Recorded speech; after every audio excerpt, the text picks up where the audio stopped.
welcome to this episode of the One Flow podcast. A special guest here with me, Jamila Starwater Tazewell, who I've known for quite some time now. And today we're going to talk about relationships. So, what are the four stages of love? The four stages are the first stage, it starts with infatuation. Yogi Bhajan called it hysteria. On contact, there's hysteria, is what he said, which is that, it's that infatuation. You see somebody, it's the thunderbolt. You're like, that's it. Jerry Maguire, you complete me. So that's it. The first stage is infatuation or hysteria. You get it just like, super excited. You're not really like, you're alive, but your reality is a little imbalanced. The second stage is a communication starts to develop. So you've met this person, you're so excited about it, and then you start to communicate. You go out, you do things together, and then slowly a frequency of the communication is established. You find a way to relay. You're starting a relationship, so you're starting to relay. So you start to relay, and in that relay of communication, frequency and direction is established. And so that starts to solidify, right? It's like a seed that's been planted, it starts to grow, frequency, communication, direction, and you start to communicate. And then the third stage is where it starts to get difficult. It's the third stage is a determination of who is the lover and who is the beloved, meaning which way does the energy flow in the relationship. This is when things start to kind of go south. And this stage is also, it's a big stage. It's when the communication is established, you start the communication, then the masks come off, and the flow of that communication starts a stage of purification. Okay. and and so because when you first meet somebody, it's you have a projected self, right? You have a projected self, we all have a projected self, we all have these alternate identities that we want to present to the world because of whatever underneath what's happened to us, our insecurities. We have a projected self that's not necessarily completely who we really are. We project a persona into the world, and we have multiple personas. We project that into the world. So when you meet somebody, and so okay, so that persona that you're projecting into the world is oftentimes in a reaction to what's happened to you early in your world. So you're protecting yourself with these personas, right? Because of some subconscious thought form that's happened because of something that's happened to you earlier on.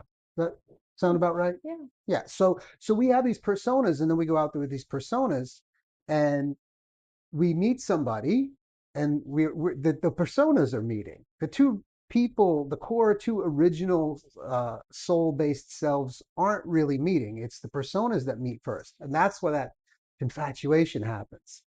And so that after you start to establish the relationship and the communication frequency is established of the relationship, then you start to purify because there's a back and forth, and that's where the relationship is, well, for lack of a better way of saying it, it's like do or die, right? Because it's either going to get past this stage of who's the lover and who's the beloved, or it's going to break apart. And most relationships, this is where it starts to break apart. And then, of course, some people just stay together, right? Even though they just kind of stay together in marriage, even though the they never established that kind of thing. So it's still, that's kind of a relationship failure if two people are in it and they never get past the stage, really. But the lover and the beloved is really it's a flow of energy, and the best way to describe it is that I know is it's like the yin and yang. Right now in the West, yin and yang is an Eastern concept, and it's the concept of opposites completing the whole. And so the yang in the Western interpretation is that that's male, and that the yin is female.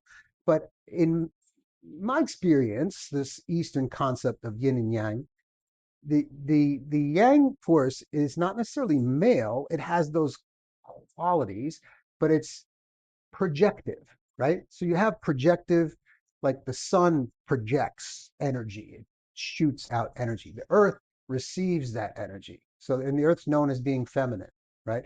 But the thing about this is that there are no genders in love. Love has no genders, right? And that's why there can be a gay couple with two males, but there's a polarity there. But there's no genders. That's where people get this confused. That's why it's partly confusing. But if you go back to the yin and yang, we're talking about trying to get to the bottom of this energy flow and understand it, because this is the core concept that's going to lead to the merger, which is what we're all looking for. And that's where we get to that, the real love. So the yin and yang is there's a projective, right, which is like the male, but it's not male. And then there's the receptive, which is like the female, but it's not female. And so that's the basis of it. So with the yin and yang, there's an energy flow. It flows from projective to receptive. And so that's what happens in a relationship. In every relationship, and it's fixed. So if Sally is with Bill, then whoever is the projective or the giver of the energy, and whoever's the receiver of the energy, or uh, the acceptor or the receiver of the energy, those two, that's a fixed relationship. But that's what you have to establish. And then that's in poetic terms or in religious terms, that's what's known as the lover and the beloved. And so that's what you're looking for in creating relationship success, is to find the flow of the relationship. Who's the, as our teacher says, who's the giver and who's the taker? But the word taker, that I bump on that. More receiver is more accepted by my mind, but there's a flow of the energy from one to the other. There's an origin of the flow, and then there's a destination of the flow. And that's what you have to figure out. Now, in meditating on this, one of the kind of metaphors that I came up with is, and by the way, there's no value judgments here, right? Because somebody's the giver, that there's no better or worse. It's not quantified like that, right? It's just the flow of energy, and it takes two to tango. You need the energy to flow from one place to the other. So the energy has to flow and it has to be received, and that completes the duality, and that's what takes you to the divine flow. Uh, my meditating on this, I thought, wow, rivers, they flow into the ocean. Now, the ocean is a vast body of water. So if you were making quantitative judgments, you would say, oh, the ocean's better than the river because the ocean's bigger. In the West, we're all ego oriented, so we get like that. We're like, oh yeah, bigger is better and all that kind of stuff. That's where this people's minds get trapped. But the ocean's not better than the river. It's all water, right? But the river flows and gives to the ocean. That's so the flow is the river's the giver, the ocean is the receiver. But the ocean's vast. It's not any less than the river. It's just the way the energy flows, right? The current of the river flows into the ocean. The ocean's got its own currents, but it takes what the river is giving, and that way it works. Then the ocean, the water evaporates. The ocean gives to the sky, which now the sky you could say is more vast than the ocean because it's covers everything. And the oceans are they're vast, but they're not as vast as the sky. And that the clouds are created, then that the sky then gives back to the river, and each one of those is its own relationship. So in the river ocean relationship, the river is the giver, the ocean's the receiver. In the sky ocean relationship, the ocean's the giver and the sky is the receiver, and then the sky gives back to the river. So then the river becomes the receiver in that other relationship. That makes sense. Yeah. So this is what, like, that people don't understand, that there's that flow in the relationship has to be established, and that creates harmony. And then in that stage of the lover and the beloved, that's when the purification happens. Now, purification means, like, okay, the masks have come off. I'm at some point I'm letting my guard down, and the real me is showing up. And the example I like to give is that comedian Sebastian Maniscalco, and I'm going to butcher this bit that he does, but it's a great bit.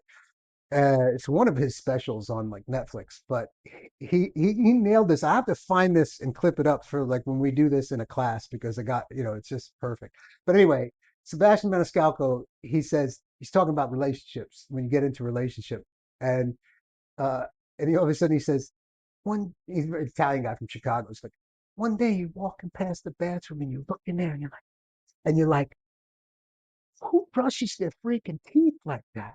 What are you, some kind of animal?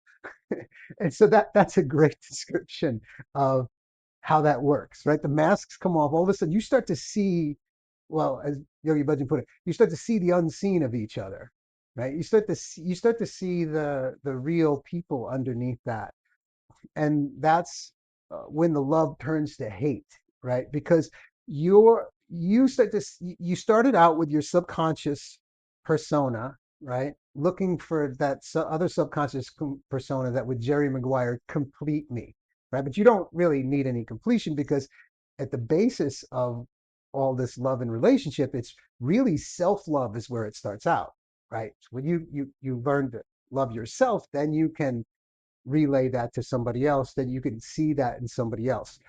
But the problem becomes the ego. And in this purification process, there's two egos. And the hardest thing on this planet, the hardest thing in the universe, is the merger of two egos. Because the whole purpose of the ego is to separate you out from the whole and give you an identity, to show you you're separate, right? So it doesn't want to merge. The whole point of the ego, the momentum and the direction of the ego is to separate out, is to make you separate so that you can have the experience. It's not a bad thing, right? In the New Age movement, people are all about, oh, you got to kill the ego, man. The ego is so bad. But there's nothing wrong with the ego. Ego is a tool. It's given to you so that you can have this amazing experience in this human body on this planet in duality with the five senses and this awesome, amazing life, right? You're able to experience things, you know. And so the ego is fine, but the purification process in a relationship is when two egos have to merge, but by nature they don't want to merge. So that's the paradox. It's the impossible dream, and that's where you have to get. And now this is what's very interesting that I found very interesting. We're listening to the Yogi Bhajan clip about this over and over and over again, trying to get it. And one of the things he says is that it's by he didn't say it this way, but my interpretation of it is it's actually biological, because if you don't get these first three stages, this is what I found very interesting. If you don't get these first three stages right, then uh, the neurons don't change. That's what he said. And that I found to be mind blowing. So that it's actually biological, that if you get these stages right, and it makes sense because everything's energetic, right? And it's all flow of energy. So you get these three stages right, and you find the flow of the lover and the beloved, and you start to purify, then the neurons actually change. And that's what allows you to achieve the fourth stage, which is merger. And it's that merger, and the master said a bunch of times how uh, a marriage of two people, when it's successful, is you're like one soul in two bodies. It's a really nice notion. It's one soul in two bodies, and that's the goal. So the four stages at merger, where the best I can say from my experience is that you you put the other person and their needs maybe before you consider them, or you want to give to them, as our teacher says, you want to enjoy the other person. And in enjoying the other person, you accept them how they are, you let them be who they are, and that comes out of that lover and beloved, the flow. So when you know the flow, the giver can give, the receiver can receive, and then both. And this is what I find really interesting, is that in in the flow of the lover and the beloved,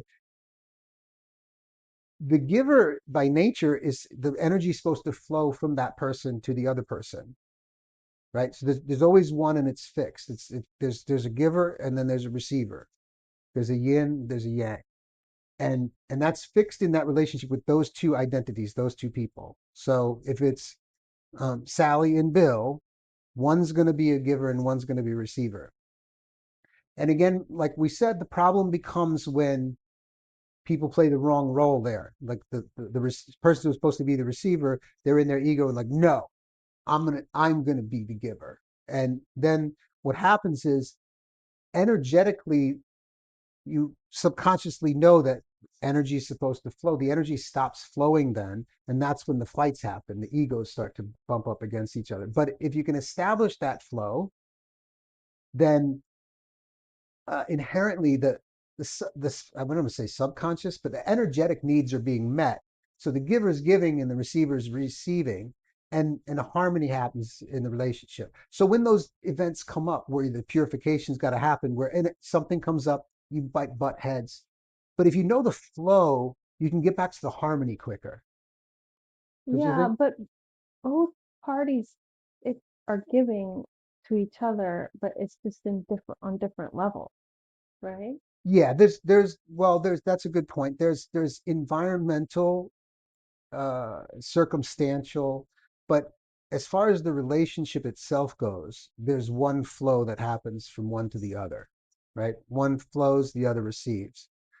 But like if so, let's say someone is the receptor or the receiver, they can still give the other person a gift. That's circumstantial, you know. Um, but we're talking about energy flow of the relationship. Hmm. And sometimes you can determine that from like, well, who initiated the relationship? Who went after who? That's one way. Um, and then, just if you just sort of meditate on it, you can see how. Okay, well, I will give an example. One time in the early days, we were in the purification stage, and we had some kind of little tiff, and we were arguing about something. And I looked and I went to myself, if I don't be the one who gives and makes this uh, problem go away, it's not going to go away because you're very stubborn. Hmm. Right. Okay. So I remember that, and then that's when I went, okay, I must be the giver in this because I had to do that in order for it to for us for the flow to come back. That's what I noticed that. But Hmm. we were on the that forced the merger, Yeah. right? So the And merger, and keep in mind, it can be a long process, maybe even ever yeah, forever process. I don't know. Um, but I'm fascinated by this because it's very multidimensional, and I think we can get very linear in our thinking and want to be like, oh, one person's the giver and others the receiver, and so it's always lopsided, and that's absolutely not true at all. First of all, in a committed relationship, you're merging your energy fields and you're merging your arc lines that goes from earlobe to earlobe, the arc line. Well, in a committed marriage relationship, the arc lines merge. So the it's halo. and For those who've never heard arcline, it's a halo, and every human's got a halo, as you see in the pictures of the saints. and your arc line is actually incredibly protective. It attracts what's for you and it repels what's not for you. And so, when they say the four stages merger, that's not just poetic, it's actually physical, like an electromagnetic merging. And so, when two people are committed fully to the relationship to each other, they're both giving and they're both receiving, but we're talking about on a more macro level who's the giver and who's the receiver, the lover and the beloved. And it's something that honestly I think most people need to sit with for a minute, but then you get it, you feel it, and it's a little bit beyond like words. But if you can meditate and you can know pretty clearly what what the reality is. And sometimes you need, somebody to help you figure it out. But it's worthwhile figuring out. I think when we figured it out, It was helpful. It was kind of a game changer. Absolutely, that's a really good point. That it's an, that's also why that the flow, the energetic flow has to be established because, like Jamila said, you actually merge your energy fields, and uh, and that one soul in two bodies. That's not just something poetic. The arc lines start to merge, the halos start to merge, like Jamila said. So there, if this flow, if the general flow of the lover and the beloved is not established, then the energy can't actually merge. Well, it's yeah, it's like two yeah, you don't see like two alphas in a relationship. It doesn't matter male or female. It's always the you can see it really clearly in more like stereotypical terms too, you know, like the alpha and the alpha male and the like Beta. beta female or whatever. Yeah. That's probably not the right terms, but No, it's what you mean in a gay relationship?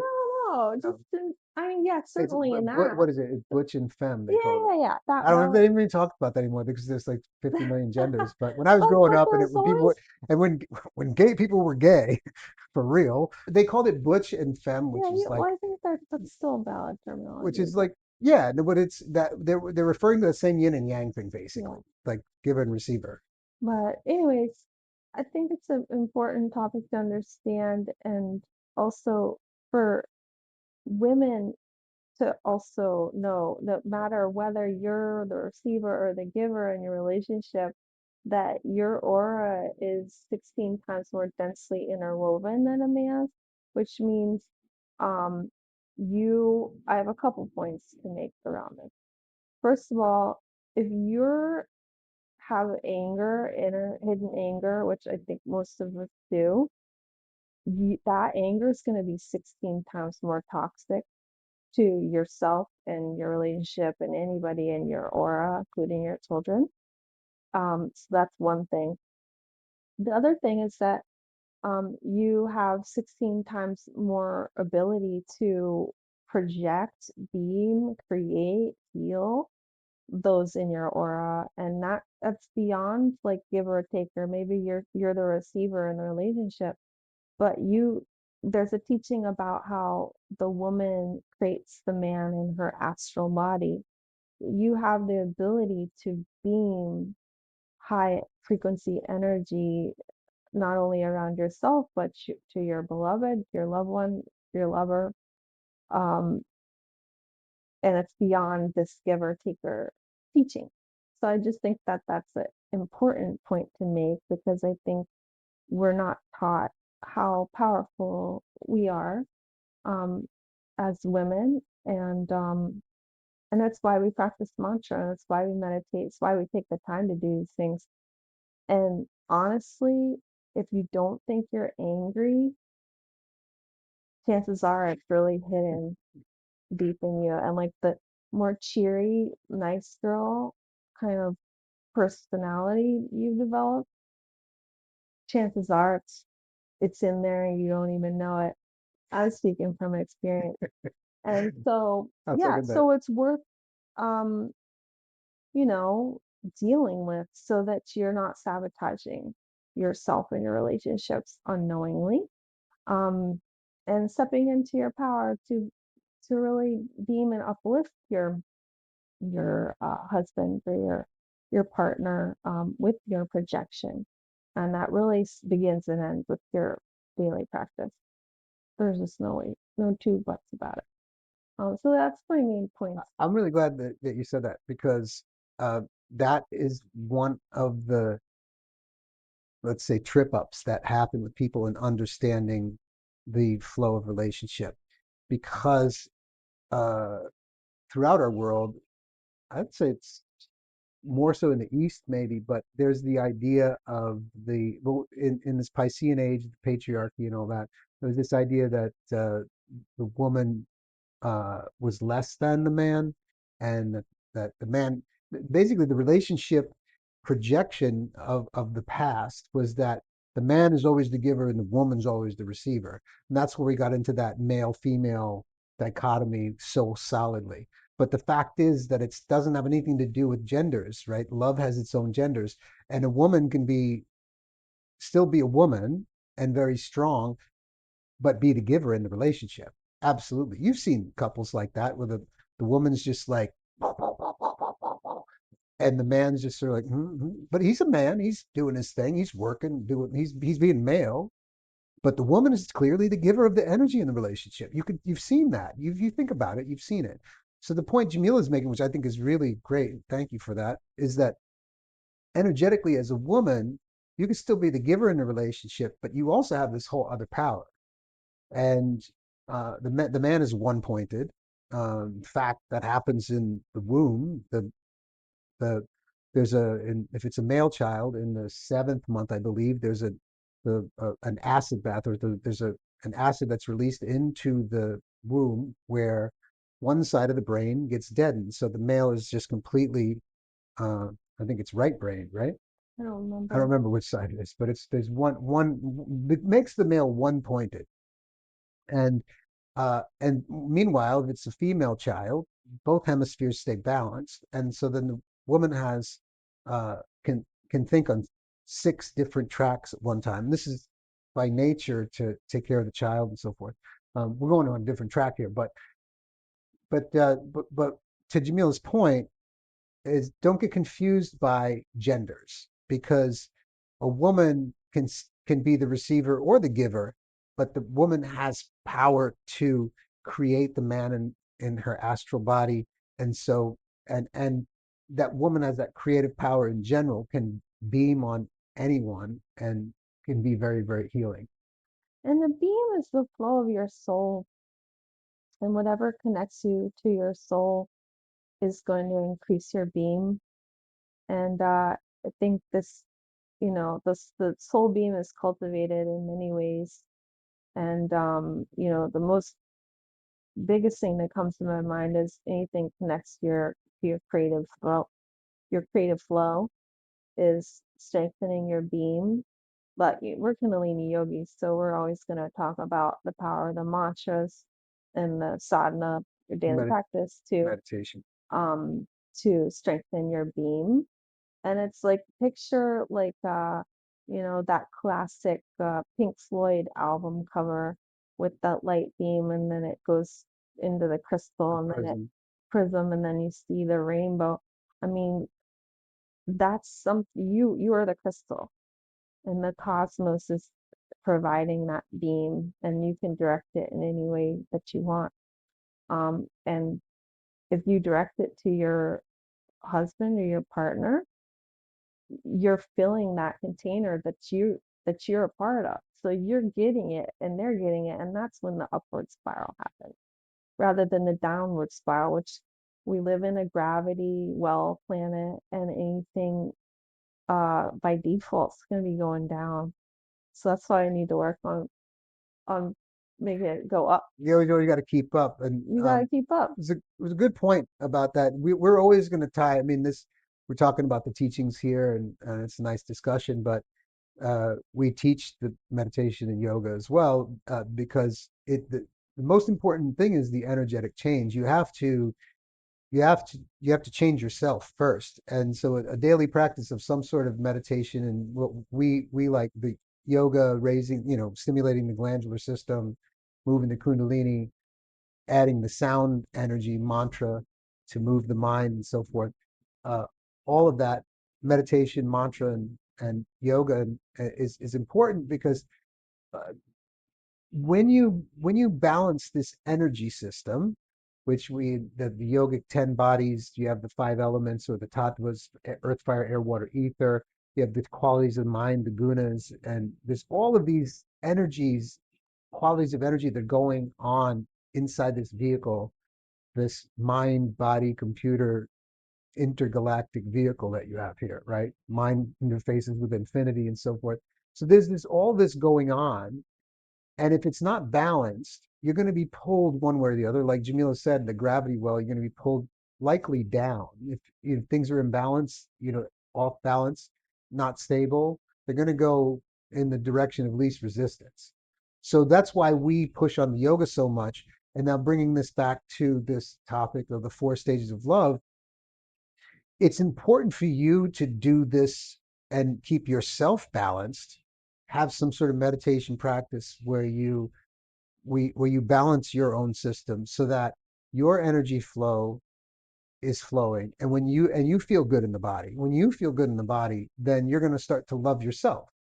And that's the source of it, right? Because we're one of the big other mistakes in love and relationship is that this you complete me idea where I'm looking for it out there, thinking I lack something, and I'm trying to get somebody to add something to me that's going to make things right. And this comes because of that first part where we're walking around projecting these personas that's not the original identity. And that takes a lot of energy to create and keep that mask on. Put that mask on every day and take it out into the world and keep that up. That's taking a lot of energy. And subconsciously we know that, we want to take that mask off. And so the whole thing starts where you're looking for it in that other person. And but that's false, that you really have everything you need. You just haven't cleared the subconscious mind and brought these personas and stuff to light by bringing balance into the system. So the number one thing is, if you want to have good relationships, is to find some balance in yourself through the breath and mantra yoga. And we preach the kundalini all the time because it's to us it's miraculous. We've seen how Well, it it just works. works It fast. just works fast and efficiently. But um but once you can find that harmony in yourself, then your energy is balanced. You have a lot more chance of finding the flow in the relay in the relationship with somebody else. And when you do, when you find that flow of the relationship with that other person, then the relationship serves as a purification, further purification. And that's the merger of two people that takes you onto the infinity, to the soul of each of you. But just to finally touch on it, with you know we we started this workshop on Friday, which was Friday the 13th, and then the next day happened to be Valentine's Day on February 14th. And the Friday the 13th was a very interesting numerological thing where Friday is the day of Venus, the planet Venus, which is the planet of love. And then you've got the 13, which is the 1 and the 3 is 4. And so that's why Friday the 13th and 13 in particular has been demonized. It's been deemed unlucky and evil, so to keep people away from it, because that symbol of the 13 is actually hugely um, beneficial, and it actually leads to this sort of love and merger. I won't go too deep into it, except that, like, you got the 13 with the 1 plus 3 is 4, and that 4 you see is that, first of all, the heart chakra. Second of all, it's the neutral mind, which is when you're neutral. When you get to the neutral mind, creative infinity flows through you and you become balanced, creative, and so forth. But the 4 is also the fourth Christian sacrament, is the sacrament of marriage. And so there it is right there, that the marriage, which, marriage has, been run through the ringer in the last several years, since the 60s, really, when it started, a lot of stuff started to break up the family. But, people sort of doubt marriage, and is it even worth anything? But marriage used to be the way in the Piscean age where two people come together, and culturally there were certain norms and mores about how you conduct a marriage, and that you're supposed to be for the other person and so forth. And so that the sacrament of marriage, and then that guidance was supposed to get you through these four stages of love without actually telling you what they are. But the four is very important in that. And there's four stages of love. And the fourth one is the merger. And what does that end up being? The heart, the neutral mind, the sacrament of marriage. And I'm sure and we can find, some other things too. Four legs to a table makes it stable. We could pull anything we want out of it. But that's it. That's the four stages of love. And the thing about it is, and maybe we'll come back to it another time, But these teachings have many layers, and you can go into them over and over again. We've been learning about these four stages of love for over 10 years because we took this courses with our teacher, and he explained it and we were like, oh my God. And then the the more you explore it, the more you see the layers of it. Well, they say there's what, 7 layers to every real teaching?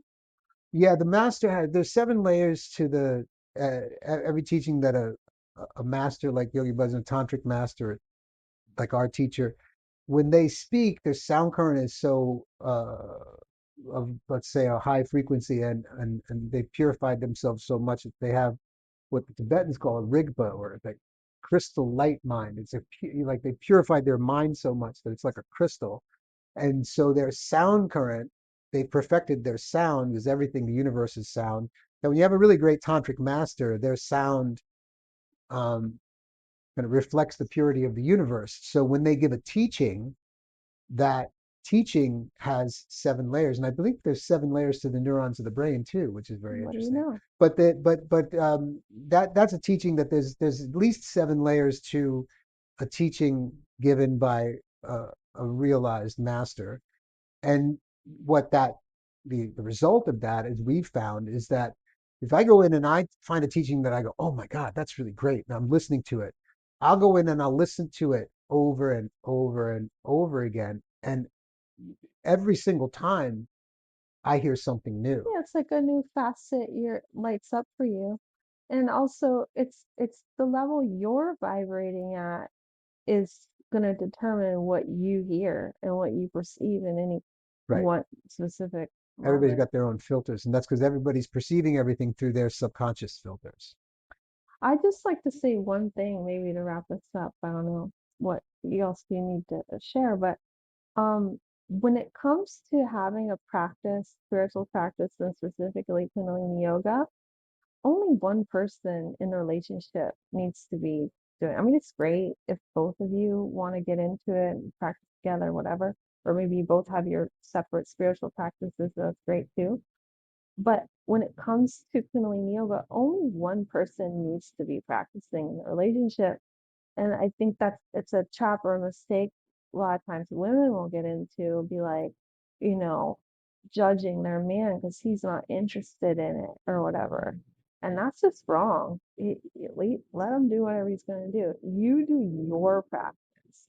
If you do your work, it's going to uplift your partner and your whole family, and that's all you have to worry about. Do not worry about what the other person's doing or not doing. Um, and that's specifically in the realm of a spiritual practice. Of course, everybody needs to pull their weight and do what they need to do to you know live a Yeah, life. that's a great point. That and there's a lot of relationship teachings, and hopefully we'll share other ones. There's a lot of very interesting ones, but one of the key ones is just let you got to let the other person be themselves, right? And that the key to that is your job is to try to enjoy the other person. And so just like when you come up against that, who brushes their freaking teeth like that? What are you, an animal? You have to get past that, and you have to find a way to enjoy the other person, right? So that's part of the flow. And maybe this leads to one of my favorite relationship teachings of all time, which maybe we can do a whole nother episode jump off with, which is, what do you want to have a bigger relation or bigger experience of? What do you want to have a bigger experience of? And what does the other person want to have a bigger experience of? And that's a thought form basically people live inside of. And I mean, their whole life can be Yeah. not necessarily wanting to have a positive But experience. we have to pause here to give credit where credit's due, because that concept of what do you want to have a bigger experience of, that is specifically an interpretation of these teachings by our teacher Heidi Jiban. So like you sometimes these teachings are sort of, that was his interpretation of it, and that's one of the most mind-blowing things, the way he put it. And once a great teacher like that puts it out like that, well, of course you're like, oh yeah, of course, that's obvious. but the way I remember him presenting that teaching, and it's a very good one, and it also deserves its own whole episode. But the way he presented that, which again, mind blowing, is that the mind is a magnifying device. Everything is energy. And so wherever you point your mind or whatever you focus on, right, energy goes where attention flows. So that teaching, and he's very subtle about it, and he puts it out like, what do you want to have a bigger experience of? Do you want to magnify the anger? Do you want to magnify the love? Do you want to magnify what you enjoy about that other person? That's what you want to be the focus. And so, yeah, that's for like a whole other episode for sure. Well, But we I can like leave it the as a teaser. but it's a teaser. Yeah, we're going to use that as a trailer. So that's the four stages of love. And thanks Yeah. for tuning in. And Satnam, we'll see you next time. Satnam.